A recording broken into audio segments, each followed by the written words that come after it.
आत्तासुद्धा टी व्हीवरती अंत्यविधी बघतानासुद्धा अजूनही विश्वास बसत नाही की आम्ही कोणाचा अंत्यविधी बघतो आहे. कारण 25-30 वर्ष सोबत काम केलेलं आहे. मागच्या महिन्यात नगरपालिकेच्या निवडणुकीच्या निमित्ताने शेवटचा दौरा नाशिक जिल्ह्याचा झाला. त्यावेळेला आम्ही सोबत बगूर, ओझर, पिंपळगाव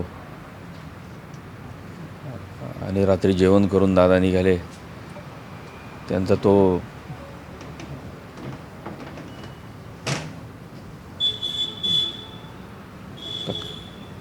आवाजातला दरारा अनेक गोष्टी आठवतात.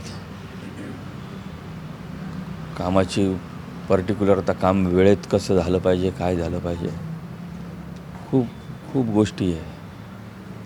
तितकेच दादा प्रेमळ आणि मिश्किल होते. अनेक वेळाला सहकाऱ्यांच्या टिंगलटावळ्या मुद्दाम करायचे ते आणि हसवायचे सुद्धा दादा. हे फार कमी लोकांनी बघितलं असेल. पण खूप खूप खूप गोष्टी आहे. परंतु आज सगळं काही संपलं आहे.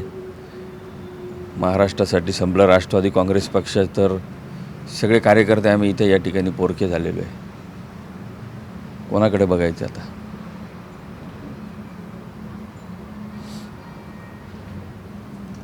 काय एकूण सांगाल, नाशिकवर विशेष प्रेम होतं दादांचं, कायम येत पण असेल?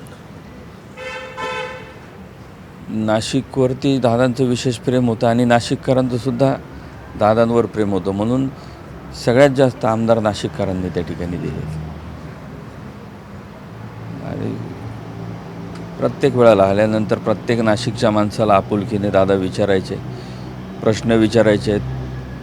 आणि नुसतं विचारायचे नाही तर आपण एखादं निवेदन दिलं, प्रश्न सांगितला तर त्याच्यावरती मार्ग काढून दादा परत फोन करायचे की तुमच्या काम ह्या अधिकाऱ्यांना सांगितलं आहे, तुमचा प्रश्न सांगितला आहे, संबंधित मंत्र्यांना तुम्ही जाऊन भेटा, त्या अधिकाऱ्यांना भेटा.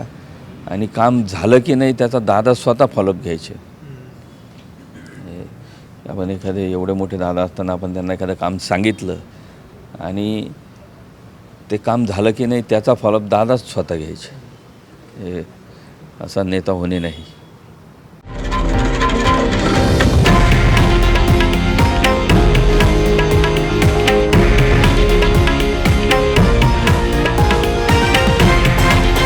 हे आहे देशातील नंबर 1 न्यूज नेटवर्क आणि आपण पाहत आहात TV9 मराठी, एकमेव.